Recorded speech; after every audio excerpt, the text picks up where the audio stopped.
a little bit around what you need to start to do in terms of this crisis that we're facing. So without wasting any more time, we're going to have, you can please raise your questions in the Q&A box on the side. If we do have any time during the course of the process, next hour, we'll address those questions. Otherwise, what we will do is we'll answer them. We'll send those out to everybody who's on the call. Also, those of you who want the slides, you can send a communication through and we'll distribute those as well at the end of the call. Cool. I'm going to keep quiet now. I'm going to invite Etienne to come in and to share with you the fascinating stuff around the brain-body performance. Etienne, off you go.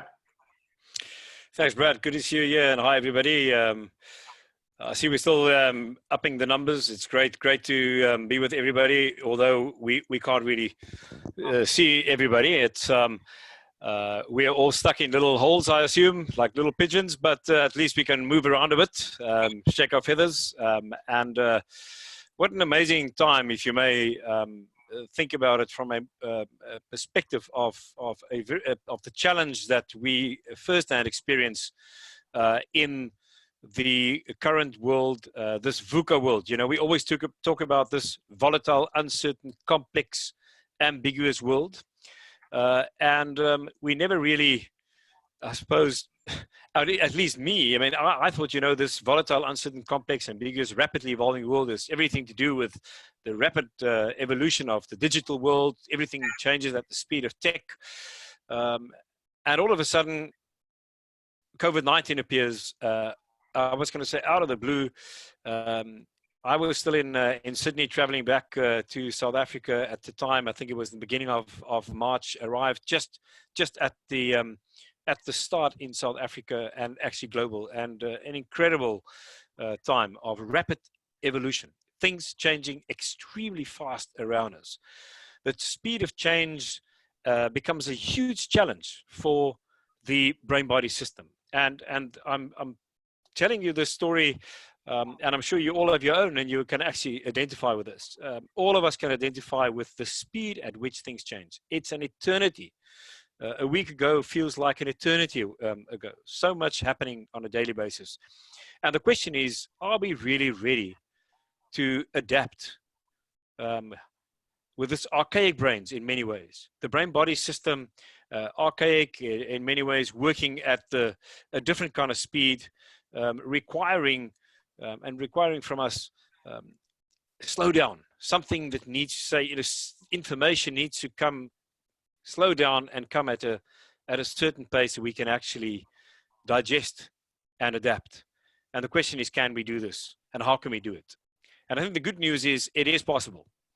And I'm going to share a few thoughts with you from a neuroscientific perspective of how the brain-body system, this beautiful, incredible organic machine, works for us to ensure that we actually stay alive, because this is obviously what we need to do now, but even stay alive, survive and thrive in such an incredibly difficult period where everything is about staying alive. Is it possible? So let me share a few thoughts with you, and I'm going to share a few slides with you because it's nice to see a few visual representations while we are talking about this incredible brain-body system. And the first slide that I want to point to you is this beautiful slide, which really represents the brain inside. So the brain is an organ that is completely interconnected with the rest of the body. As you know, we know more about the brain now than ever before, even though we know just a fraction of it. There is a brain in the heart, if you may. There's a heart brain. There's a brain in the gut. And the brain is actually connected through little, if you may, little stations right through the whole brain-body system. It is a system indeed. And the mothership looks like this. So if you actually delve into the depth of the brain, you'll see that it consists of bodily cells called brain cells and neurons, of course. So the brain cells that are blue here, called neurons, are the electrically active cells, and they form circuits and networks. And what is important to understand, and I want to emphasize this as a first very important principle that sets us up for the further discussion today, is that these little I sometimes call them cereal pieces that are secreted here. You can see them here. They are secreted by these brain cells in response to good things we do to them. And in some areas, they can actually be secreted to do bad things for us. It depends on whether this is constructive for us or not. And these are called growth factors. This underpins the idea, the thought that the brain can change and that we can grow new brain cells, grow new brain circuits, and therefore the brain structurally actually change and adapt to the conditions that it needs to adapt to. And I'm also going to show you that we actually, this is not the fast way of adaptation. The fastest way of adaptation is the collective. It's the way we collaborate through cognitive empathy and other forms of empathy and compassion to actually operate as a collective, to stay alive, very much like grass under the ground when there is drought. There's one rain spell and you see all the little bits of green grass coming up again, and you wonder, where have you been? We thought you were dead. Very much similar fashion, we as a collective also can adapt very rapidly as a collective if we understand cognitive empathy and so forth. But this is an important notion that the brain physically changes. And we've got 21 days. I mean, I've got about 17 now, isn't it? 15, 16, 17 days, provided that it ends on the 17th of April, our lockdown, to really think about the brain as a changing organ, and things we do practically actually can really affect it. And I'm going to say a few things about habit as well. If you look at the next slide, let's go to the brain itself. We're sort of honing back and looking at this brain from far. Imagine for a moment, looking at this individual's brain, that this is your brain, and that your brain inside, deep inside that meshwork consists of all these neural circuits that are very structurally packed in and so-called lateralized, so they can do different things for us. All the things we need to be doing to ensure that we actually are guided safely through this very rapidly evolving world. What you see in this particular picture are little, you can see them, these little pink blobs. Those little pink structures are called the amygdalas, the almonds. They are the seat of emotion. And these almonds are supposed to do very good things for us. Because it's the seat of emotion, it always tends to move us away. E is away and motion is move us away from what it perceives as being threatening for our lives and towards what is perceived to be good. It responds way more readily to threats. 46 times as readily. I think it's even more than that, but that's the current neuroscientific thinking. And this amygdala, responding to these threats, then activates the whole system through a stress response. And this stress response could actually, when it's an acute stress response, or so acute that and there's a very big danger, and it leaves us with a thought that we can't overcome it, we can become anxious. And that whole anxiety response, that moment, is also a stress response, of course, which of course is caused by a cascade of the secretion of these stress hormones and other transmitters that are secreted in your whole body. The amygdalas are at the seat of this. It actually activates because it continuously look out and scan the environment for what is going on and ensuring that it perceives, actually ensure that it responds to what it perceives to be so bad for us. And of course, if you think about the current situation that we are in, first of all, we had things were very far from us. It was in China. We were aware of the virus, and of course, we were worried. The worried was more a question of empathy, compassion, and potential anticipation. But as things came closer and closer to us, and now very close to home, there's a different kind of threat response that kicks in. And of course, now we are threatened not only because of the virus, but we are also threatened due to a number of factors. And they are all speaking to securities. Physical security is the one we talked about. My own social security, my financial security. And you can mention these securities. They all are being threatened. And we know that thriving is made up by security states. Gallup has done very good work explaining that thriving, being in a baseline relaxed physiological state, is very dependent on these securities. You can understand how this is affecting all of us. And of course, if it affects a number of dominoes, the other dominoes also react and respond to it, and all the dominoes are affected and fall down. This is the effect of this current world that we are in. I'm painting the picture of how the brain is responding, and this is what you see happening in our brains when all of these things are happening around us. The amygdalas become the regulator. It regulates the system. And it means that the whole brain is activated from a more primordial space. And even though you might be sleeping and not be that much stressed every day, this might still be the place where you are operating from. And what happens is a big part of your brain can be shut out of its function. This is what we call amygdala or primordial regulation. This is what you lose out on, you and I, if we are in this kind of stress state at the moment. We lose out on this prefrontal cortex that is pictured here in orange. And this prefrontal cortex is supposed to regulate the whole system. It's supposed to be the most sophisticated, which it is, part of your brain that is incredibly fast and highly sophisticated in problem solving, in ensuring that you and I overcome the challenges that are coming our way continuously. This is called prefrontal regulation. You can see that this part of the brain now regulates everything, and the amygdalas are now being attenuated and under the control of the prefrontal cortices. And what I want to share with you, everything that we're going to look at now, is to ensure that this happens in your brain under the very difficult circumstances that you and I and everyone else are under. And I'm going to go quite practical now, but I want to ensure that you and I are positioned to say, yeah, this is what I want. I want my brain to have prefrontal regulation. Why is it so important? It's because this is exactly what's being built when you have prefrontal regulation. You become resilient. What is resilience? It's a simple term that is extremely abused everywhere by so many of us. It is not tenacity or grit. It is not the opposite of anxiety. Resilience is a deep, innate neurobiological capacity. It is the capacity that you and I have to overcome challenges, to learn from it, to adapt, and to overcome more difficult challenges of similar nature and even dissimilar nature if it is of a psychological nature.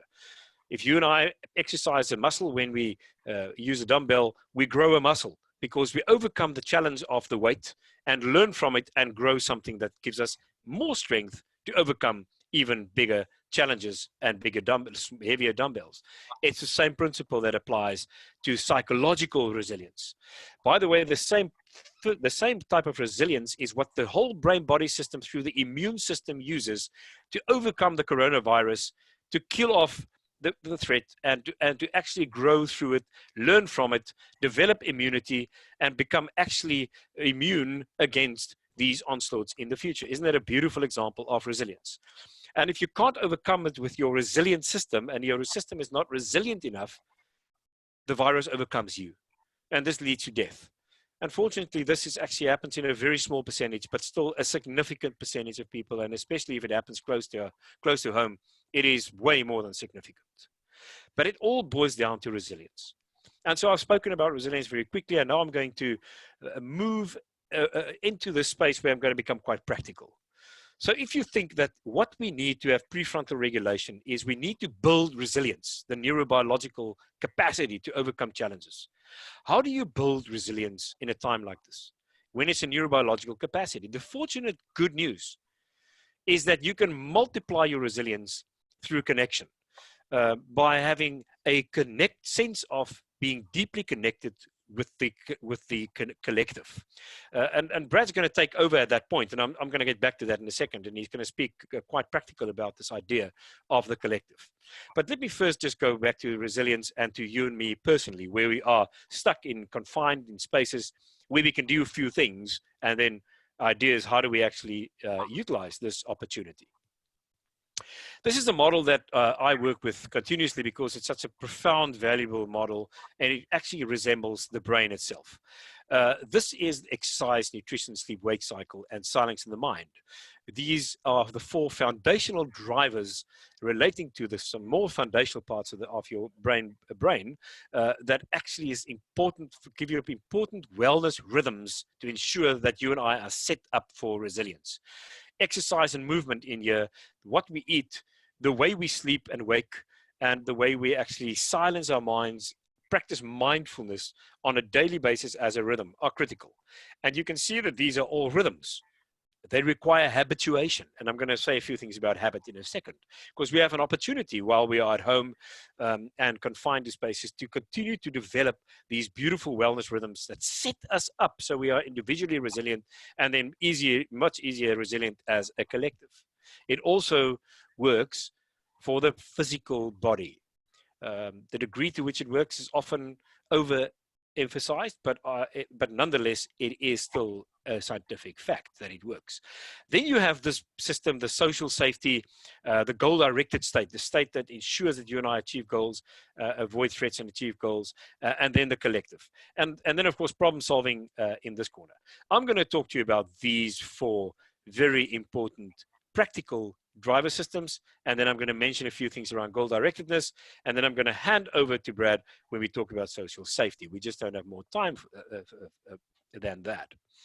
What you see here is a model that we often use to speak about this idea.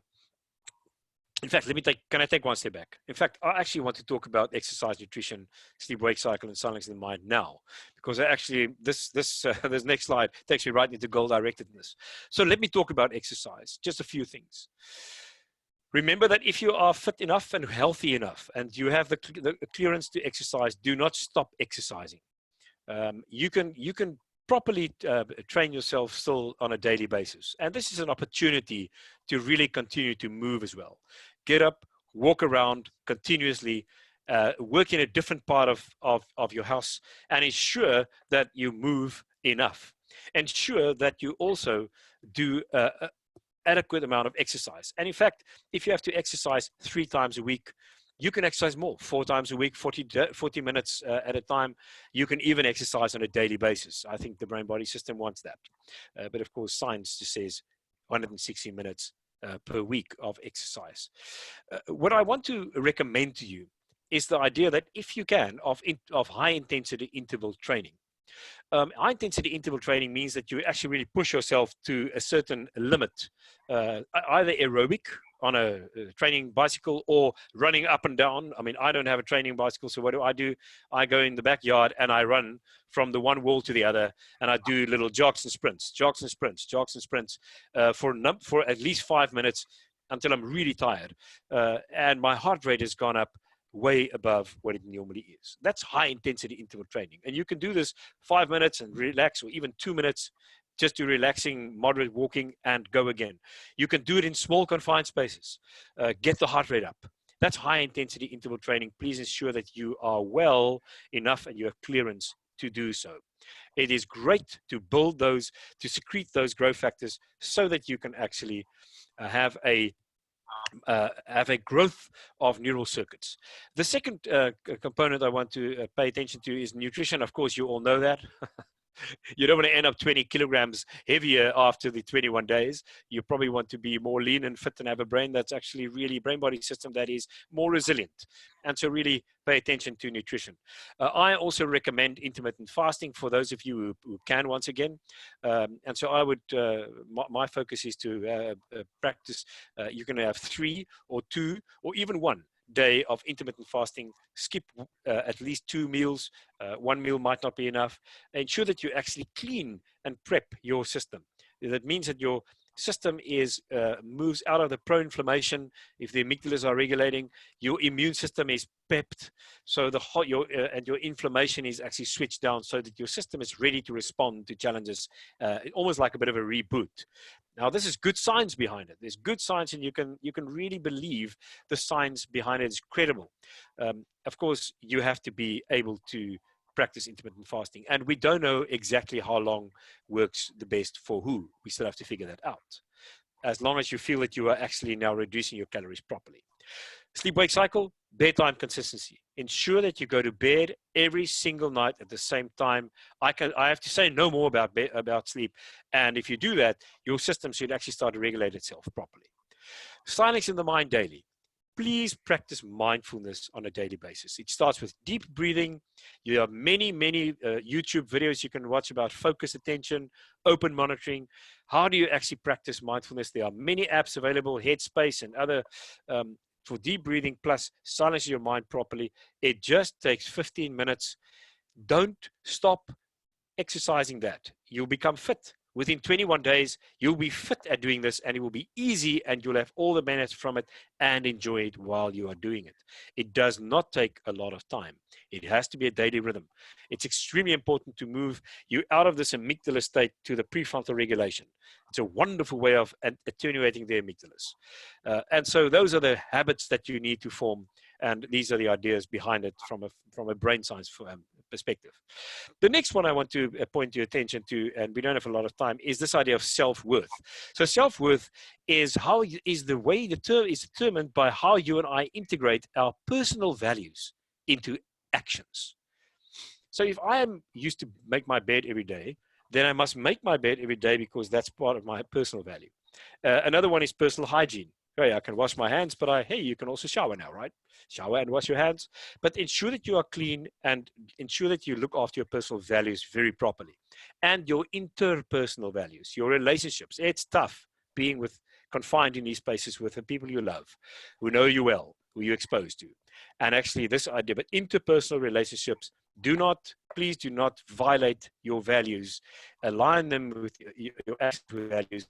That will build your self-worth, that sets you up for high performance, together with a healthy mood state. Exercise, mindfulness, good sleep, and eating your fruits and vegetables will already start to move you into a more healthy mood state.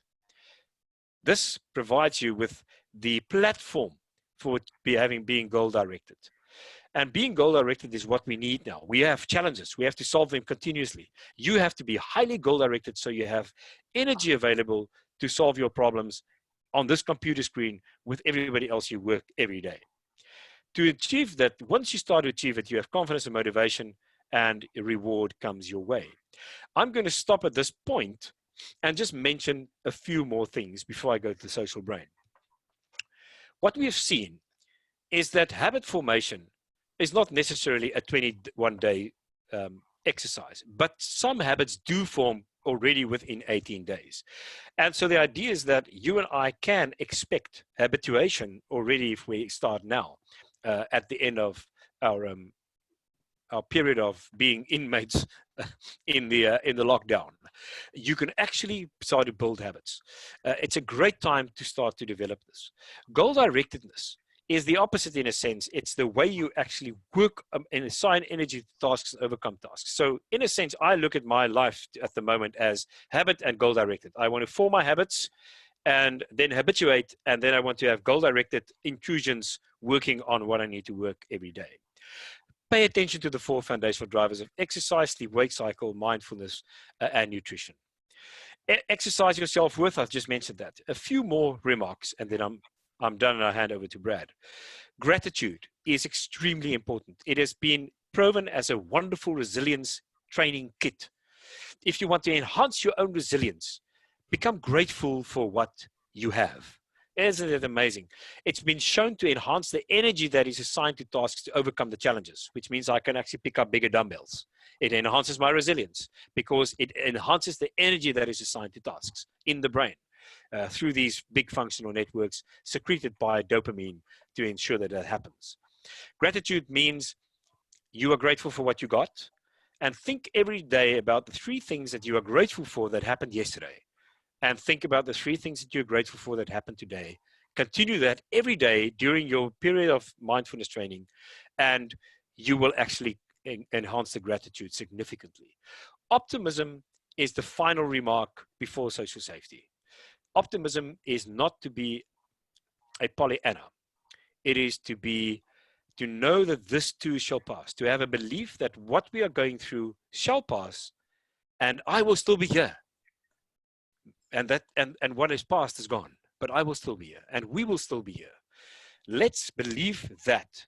Doing that optimism is the most important driver of resilience to overcome challenges and to move you into that prefrontal regulation capacity. Finally, social safety. Bonding and belonging are not the same. There are two different entities that all form social safety. Bonding in teams and in families provide us with trust and entrustment, secreted by oxytocin, a very different pathway in the brain than belonging. Belonging speaks to the sense of belonging within larger groups, in my family and in my society, and of course in the workplace. And with that, I'm going to hand over to Brad and just mute myself. Thank you, Etienne. We could give Etienne the whole week and he would give you the most unbelievable content around the brain and how it impacts how we show up and our behavior. That was a snippet of what Etienne's got to share in terms of the value he can bring. I want to pick up from that because I want to go into some of the practical stuff. And ultimately, we're in a situation now where this is all about leadership. This is about leading self, leading others. But in order to lead others, you've got to lead yourself first. And you cannot give what you do not have. Right now, we're going through this emotional turbulence. And the virtues of being calm and dynamic are as contagious as those of panic and chaos. And it's important that we are aware of what our contagion is. And I don't mean the corona. It's very easy to diminish our self-discipline and our personal rules during times like this. The thing is that has an impact on the people around us. And so we've got to find in this complexity a new rhythm, a new set of patterns and behaviors. And it's all based on awareness and choice. It was Socrates, I think, who said that we should be kind to others always, as we never know what others are going through. Here's a little pro tip. I can assure you right now, you can rest assured, everybody is having a tough time. So it really is going to be a question of who do we pop out on the other side of this? And there's this convergence of skill and character. Your skill is either amplified or nullified by your character. And your character is going to be assessed by the experience that you are creating for other people, both as a leader and as a work colleague. I just want to bring some slides in to amplify a little bit of what I want to share with you here. So let's just get this going. And we're also first timers here in the technology realm or adopting new habits. So I want to bring you into a little bit of our own research in terms of experience, because right now we are either employees or leaders or colleagues having an experience. When I embarked on the journey with my co-author, Andy Golding, to write our book a couple of years ago, we Googled what people were searching. And if you plug something into Google, it gives you the most searched or most prompted searches. This is what people were searching when we did our research and still are. You can do this experiment. You type "my job makes me" into Google. This is what it gives back to you: miserable, depressed and anxious, cry, sick to my stomach, suicidal, feel worthless, angry. And this is before Corona happened. This is just the general workplace experience. The question we were then asking people is, so what do you think the people in your company or team might be saying? This will right now be very different. You might be getting the same responses, but it's not because of their job. It's because of everything else that they're experiencing right now. So we've got to go back to understanding employee experience as a concept and what it really is. And it's really the sum of everything in the work environment that creates how employees are made to feel, whether they are being switched on and grown or switched off and depleted. Now, let me explain these concepts to you. And this is the question you've got to be asking yourselves: are the people you lead or work with being switched on and grown or switched off and depleted? Switched on and grown means that they're being inspired, motivated, connected to participate, and grown, invited to think, to contribute intellectually. Switched off means they are being disconnected, uninspired, demotivated, and not being invited to think and contribute intellectually. Now, the world changed dramatically. We had a massive, massive disruption that created that people are having a different experience. And it's not a static target, it's a moving target. Constantly, the experience people are having, whether they're being switched on and grown or switched off and depleted. We've got to have a look at ourselves right now in terms of when we engage with another human being through everything that's going on. What are we contributing to their experience? Are we switching them on and growing them? Are we switching them off and depleting them? Which direction are we going in? And with what frequency and with what intensity? Because that is contributing to the experience that they are having in their day-to-day at work. Bearing in mind, at work does not necessarily mean at the place of work. It's now at home. So we've had this massive disruption, and it kind of feels like this. It's a massive explosion, and the chaos and pandemonium that has ensued post that has left us with gray. Everything feels gray at the moment. And we've got to come back to creating black and white, some more definitiveness so that people can reconnect and focus and be goal directed, as per what Etienne has mentioned. We need to understand how to bring people back to a state of certainty inside all of this uncertainty, but also understand where do we need to be flexible? Where are things uncertain, and where does flexibility become the way of being? In order to do this, we can then create almost a framework of a balance of certainty and flexibility. What can we be certain about, and what do we need to be flexible about? So I'm going to give you a little bit of a model in the short time I've got that'll help you anchor how to be behaving, thinking, and creating experience that can switch people on and grow them. Because critically, we've got to be focusing on business continuity. But even more critically, we've got to be focusing on the human beings, on the experience that they are having. We have to be empathetic. And I'm talking to you as leaders. I'm talking to you as colleagues. Everybody around us is having a really, really hard experience right now. So how do we play into that? Very quickly, during the research exercise for our book, we were focusing here on, the book is about creating businesses and environments that are more human in a world that's gone digital crazy. And now what's interesting is, we were looking at the disconnectedness of technology. Now we're looking at how technology is reconnecting us, but the principles of good humaning still apply. So we were looking for the 5 things that the best companies around the world to work at obsess about getting right. And we were looking at organizations all over the world. 5 became 7, 7 became 12. And we called them the 12 essentials of a company behaving awesomely. This is what they look like. These are the 12 essentials, and they've been clustered in this honeycomb format, because if you understand the structure of a honeycomb, they all give shape and form to each other, and they give strength to each other. And they are consistently pushing and pulling each other. What we do is we focus on one. We say, we'll beef up our ways of working, or we'll focus on people push, which is developing people. We forget about the others. It doesn't work like that. These all need to be created at the highest level of experience in order to create a great place to work. Right now, it's a place that is safe to work, because when all of these are working at the highest, in conjunction with each other, at the highest level of experience possible, you create an environment of trust. An environment of trust is one where you have psychological safety. People are safe to think, to express, to experiment, to make mistakes, to learn and grow. Right now, just to feel safe in terms of, I can participate, I have a place to be. And that goes back to what Etienne was talking about, the belonging. Now, how this works practically is, and these will be shared with you as well, we've defined each of these, we've Englishified them, because what we find it very frustrating is that we see these things plastered all over office spaces, but nobody's really weaving them into leadership behavior, or the way we do things around here, or the way we engage clients, or the way we deal with each other. So we've made it very practical in terms of what they mean so that they can be applied. Now, the important thing here is I want to start with 1, and I'm going to focus here on meaningful communication. And I'm just going to bring a little bit of a, whoops, that doesn't work. I'm learning this thing here. Let's just focus over here. Our messaging is always succinct, relevant, specific, and authentic. We are always available to receive. Let's look at some practical tips. Meaningful communication. Things you can do. Your people have been dispersed all over the place. What are you doing to create constant connection?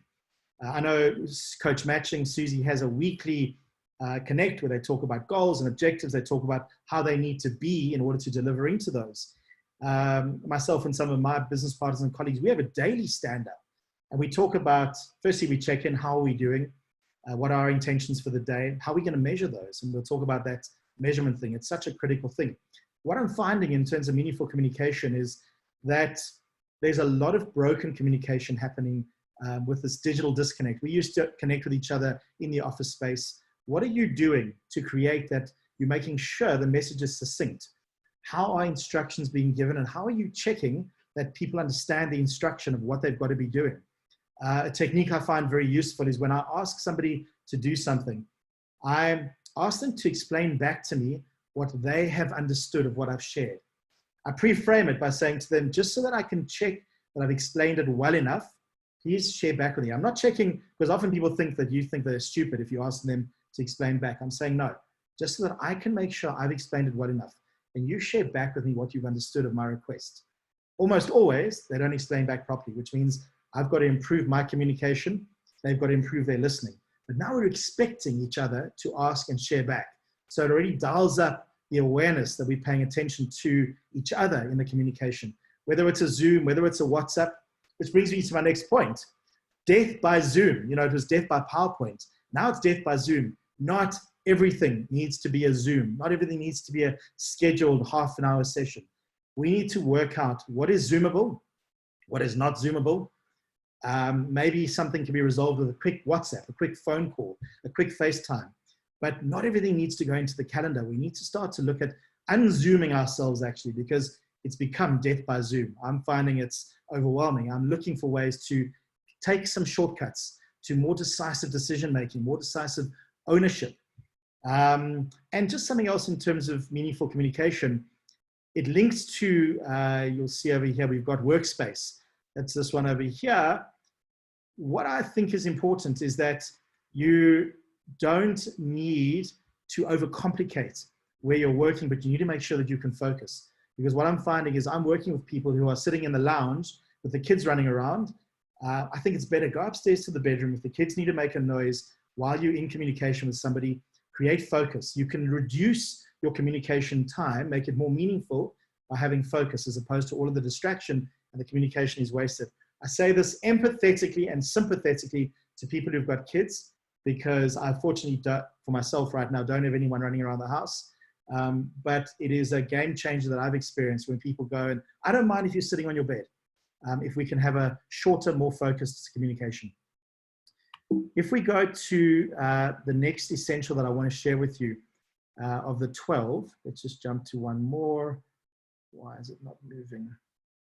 Let me get out of here quickly. Okay, there we go. That's interesting. It's left the it's left my annotations. I'm learning my way through Zoom. There's no new doing without new thinking. So I'm throwing at you things to try and do differently. And you might be going, dude, you don't understand. It's impossible. I'm saying, dude or dudette, you need to think about, is your thinking stuck in an old framework? And you need to adjust that thinking to, yes, I can have a business meeting on my bed. There's nothing wrong with that. I sat in a three-way the other day with a client in front of me and a guy sitting in his bedroom. And she's the CEO of a company. And she said to him, T, you can't be sitting in your bedroom. And he said, you've got two choices, me in the bedroom or me with the kids downstairs, you choose. And I thought it was a very appropriate way of, of dealing with that moment. I want to jump across here to knowledge flow. This is the essential that is highlighted over here. And in terms of right now, anxiety is high. People are not necessarily sure what's going on. It's so important as business leaders, if you know something, share it. Rather people know what's going on and can prepare for it, as opposed to sitting, and Etienne could probably tell us what goes on in the brain in the space of anxiety and fear. We're looking for creativity right now. People cannot be creative. They cannot function in the space of anxiety and have got so much going on as it is. Share with them what they need to know. Tell them what's going on. Also, have a look at, do people have all the information? Being remote, do they have all the information they need to do what they need to do, to collaborate? Check with your colleagues that no one's sitting in a space of not having what they need, but not knowing how to ask for it. Make it easy. Invite them to ask or tell them. It'll make decision-making faster. It'll make work more efficient, but we need to dial up the sharing of information. This is different from communication. This is an element of communication, but it's different. This is about information that needs to be distributed and made easier. So let's just really pay attention to that. Another one, while I've got some time that I want to move to, is taking its time. Just bear with me. Why is it not? Okay, let's try that. Sticking for some reason. Let it flow. Let's keep going. No. Okay, I'm going to get out of here. And I'm going to go back in. You should be able to see me. Let's go back. Okay, another one here. All right, so I've got a couple more minutes just to wind this down. And gas, I want to talk about gas. This is, you'll see behind me, I've got a poster here. I refer to it the whole time. When I was in Dubai, we changed this to care because we were a bit concerned about the rawness of it, but I'm talking about giving a shit here. We care about our company and our colleagues, and our company and colleagues care about us. This is a time for care. And this really means we've got to dial up our awareness of others, our awareness of ourselves first, but our awareness of others. Where are people at? We need to slow down. We need to be compassionate. And we need to be considerate and very specific about understanding what is going on for other people. Take some time. We're under pressure to keep business going, but we need to be conscious, taking time just to think about where is someone else at. Empathy is so critical right now, and putting ourselves in other people's shoes. So I've just touched on a few because I have limited time. This whole model will be distributed to you so you can work with it. We're obviously all available for questions after this. But a couple of other things I want to bring into your awareness as I wind down here. You can't change what you can't see. So this really is a time to stop and reflect. It's a time to stop and think about what is the impact I'm having on other people? What is going on in terms of our ways of working?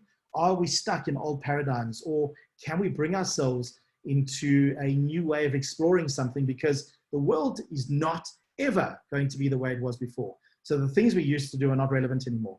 We need to let go of them. So we need to be exploring, and we need to get past our blind spots. This is where we maybe need to be asking for feedback. I'm encouraging all of you to ask the people around you for insight. What do they think? And be open to taking feedback. This is not a time to be taking things personally.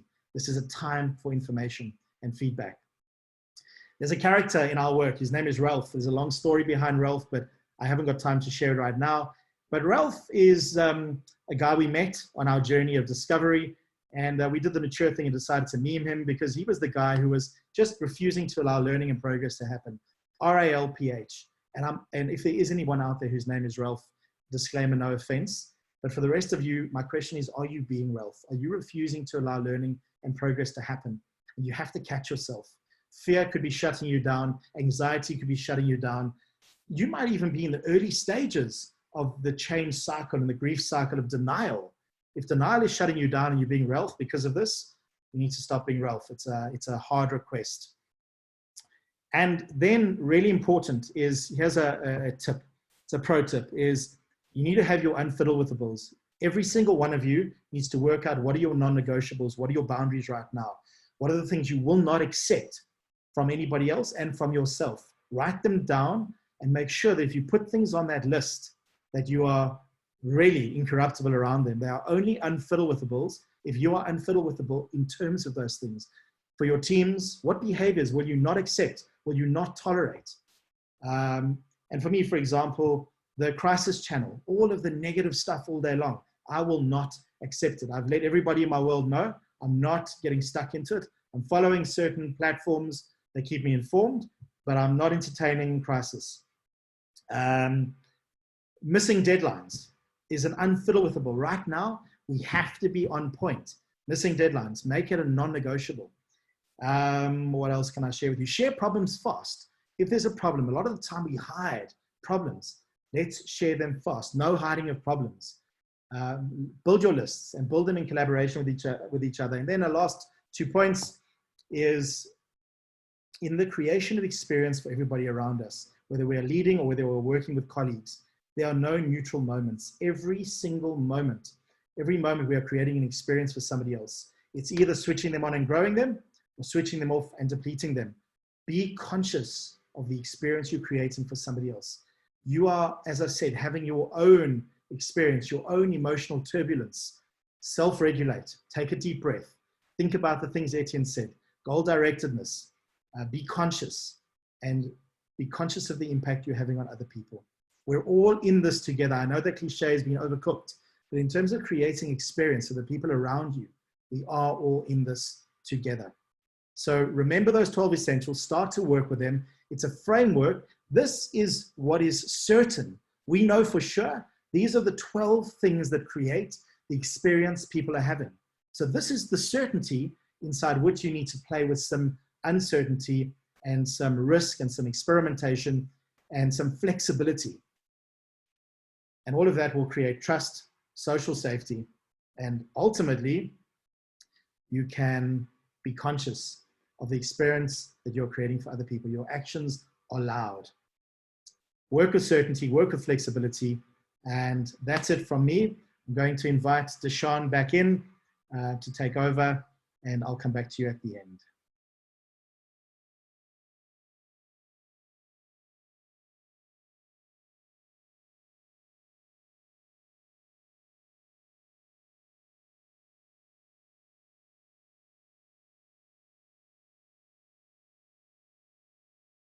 Sorry, my mute button. Hello. We can hear you. Go for it.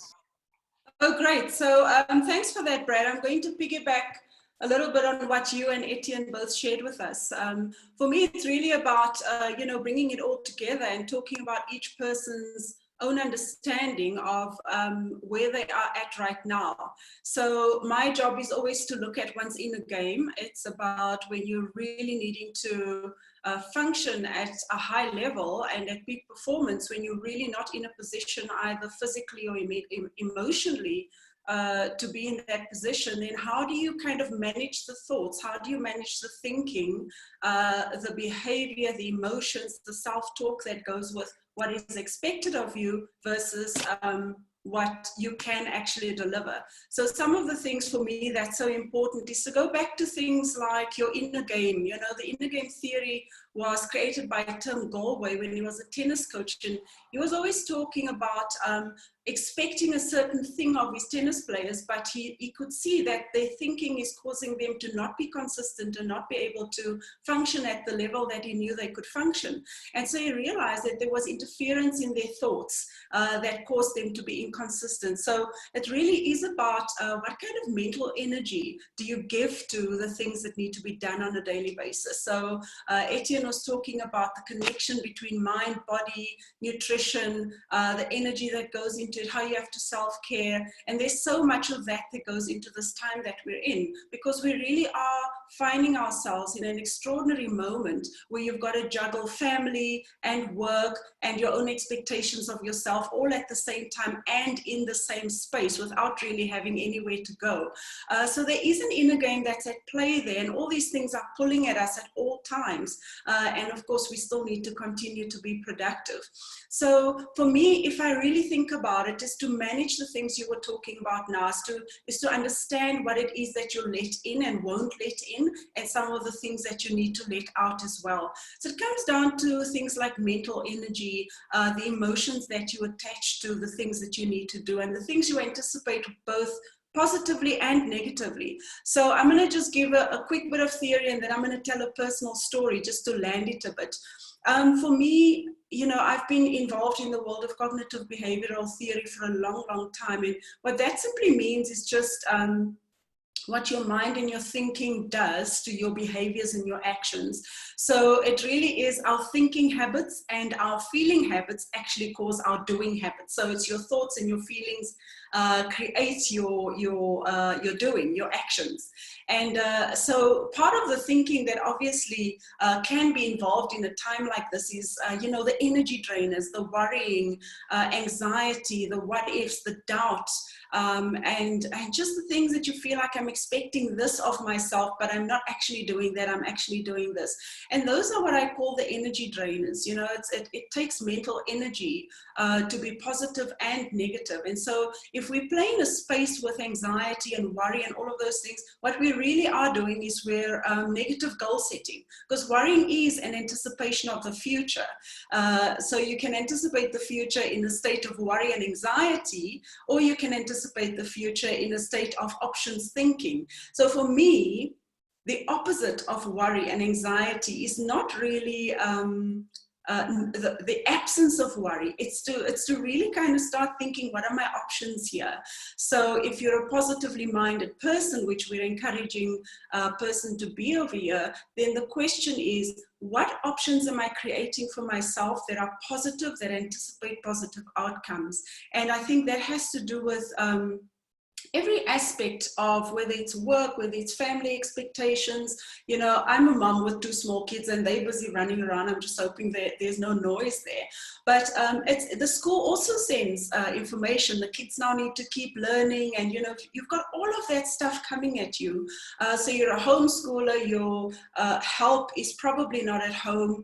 So you're doing laundry and all of those things. And you've got all that time with your spouse, with your family, and you've got a job to do. It can put one in a position where your mental energy is not going where you want it to go to. So one of the things that I'm going to try share here as well is just a few basic things to think about as we're going through our day, as we go through all the expectations that we have of ourselves and our colleagues, because there is a fair amount of consistency that is required here. So I would say new ways of doing things is just in that sense of discipline. It's the order and discipline that needs to be in your mind. So for instance, if I'm a constant worrier, then the order and discipline in my mind needs to become, well, I'm not really concerned about this because, and you lay out your positive options for yourself. So it's to practice the choosing to, the wanting to, the loving to think about options. You can even do that with washing the dishes, you know, because now that I don't have my domestic help, I'm spending a lot of time at the kitchen sink. So, you know, I could really stand there and go, I hate this, I can't wait for it to be over. But if it's part of the daily discipline of getting things done and there's a high value in it, even though there's maybe no pay in it, it's the thing of getting my mind to the point of saying, I choose to, I want to, I love to, and even further to that, this is my idea. And the minute I start thinking like that for myself, I'm starting a thought discipline that I am actually choosing to do this thing and that there's a benefit in it for myself, which I'll come back to a little bit later. But now if I think about something like exercise, for instance, Etienne did mention that you can do any kind of exercise. It's just going to get your heart rate pumping. It's so good for your mental energy as well, healthy mind, healthy body stuff. But a lot of people feel like, oh, I really don't feel like doing that. You know, I'd rather watch my favorite Netflix series. And Netflix is a choose to, want to, love to. It's my idea. But if you can turn that into an exercise as well, you know, with your physical exercise going, actually, I'm choosing to, I'm loving to, and I'm liking to, you will find that it's not that hard to discipline yourself when it comes to doing the things that are actually ultimately quite beneficial to you during this time. I also think that consistency, you know, geez, I'm nearly turning 50 and I'm telling you now, just discipline and consistency has been a constant thing in my life that I've had to either overcome or deal with. And funny enough, consistency is not something where you, I know the sleep wake cycles that Etienne was talking about are so very important, but consistency is not really a thing where you have to force yourself to do the thing that you need to do every single time. For me, because it's, you know, my life has a lot of distractions, I struggle with that sometimes, just being on time every time. I give myself a time space where I go, between this time and that time, I need to have completed a certain task, and then I continue to do that in a specific rhythm. And that then gives you the consistency that is required. So as a mountaineer, for instance, I shared this the other day, is that we often have to wake up at sort of like a stupid hour, like 3:30 in the morning, to go through the icefall on Mount Everest to get to Camp 1. And it's dark outside, it's minus 30 degrees, and it's a thing that has to happen every 3 to 4 days or so. And you cannot avoid it. If you want to climb the whole mountain, you actually cannot avoid getting up at 3 in the morning at minus 30 degrees outside. So the question then becomes, why am I doing this? And that's something that comes up almost every time people are on a big mountain like that. Why am I doing this? Well, I chose to be on this expedition. I want to be on this expedition. And in actual fact, if I start telling myself I'm loving the experience of being on this mountain, then it's not I have to anymore. So the motivation, instead of being an external coercive motivation, becomes an internal motivation, which is something that you're choosing to do, and therefore you'll go out and do it to the best of your ability. So you can extrapolate that. I've used washing the dishes, I've used your personal exercise, but now let's talk about the deadlines, the reports that need to be written, the things that need to be handed on in on time. It's the same principle that you can flow through all of it. My final point here is really the point of what's in it for me. What will you get out of doing these things once you know that they can be done? I've got my options. I'm looking forward with a sense of positivity. I'm managing my mental energy well. What is in it for me? Well, number one, I think on a very practical level, you get to keep your job. That's a positive thing, right? Especially in the circumstances. But for me, always, when I think of how proud I will be of myself once I've accomplished something, for me, that's often a very big reward in itself. Some people need external rewards. I think, you know, exercise and chocolate don't go together, but I do often reward myself with a piece of chocolate, not a slab, not a whole slab, piece of chocolate. And it really comes down to that. It comes down to how I actually engage.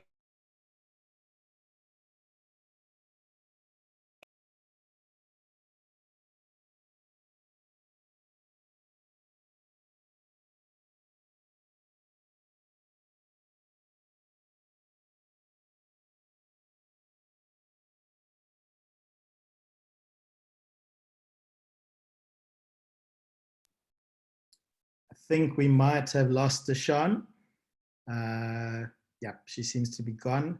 Okay, so based on that, what I'm going to do is I'm going to just do one last screen share, which I think is an important one, and share with you just what's going to be available for all of you who are wanting a little bit more input, is that CoachMatching is offering free online coaching from the 6th to 9th of April. You just need to contact 021-685-0125 to book a time slot or mail tanith@coachmatching.com. We will also be sending this recording to all of the attendees, and the slides will be made available as well. And then there will be more webinars and masterclasses coming up. Obviously, CoachMatching will be having a look at what the needs are, what you are as our community asking for, and we'll be creating opportunities to share as much as we can possibly share to help you through this very challenging time that we are all going through. So thank you everybody for joining. Thank you for coming online today. I think some fantastic insights shared by both Etienne and Deshun. I hope that you're taking away some value from what I've shared as well. Deshun's back. Something I'm saying fun. goodbye to everybody. We thought you summited the mountain. No, actually, I now don't even know how much you heard because I was just going on and then suddenly it all switched off. But just to land my point at the end of that was, you know, it really does come down to one's inner game. It comes down to your thoughts, your feelings, how you manage your energy, the mental and emotional energy that goes into showing up right now. And like I said, I'm a mom of 2 kids, lots of distractions, doing my own housework at the moment, and work has to continue. So for me, I really hope this lands with people that we all have that. And like Brad said, we're all going through a really hard time right now. Your mental energy, your emotional response to it all, do those options, those positive options of what things are going to look like after this. That really comes down to your inner thinking, your thoughts, your self-talk. Yeah. Thank you. Self-talk is a good one. I think we've all touched on what's going on inside our minds. And so I think on that point, it's 6 o'clock, just after 6. We committed to a 6 o'clock closeout. So Etienne, Deshun, thank you very much for your valuable time. I'm sure we'll be bringing you guys back to share more. I know there is so much more. So I'm sure we'll be bringing you guys back and look forward to hearing more from you. And to everybody who's on the call, please, you've got the contact details. Make contact with CoachMatching, and we can keep doing this. And stay safe, everybody. Thank you, and good night. Thank you so much. Goodbye, all. Cheers, everybody. Goodbye. Thank you very much, everybody.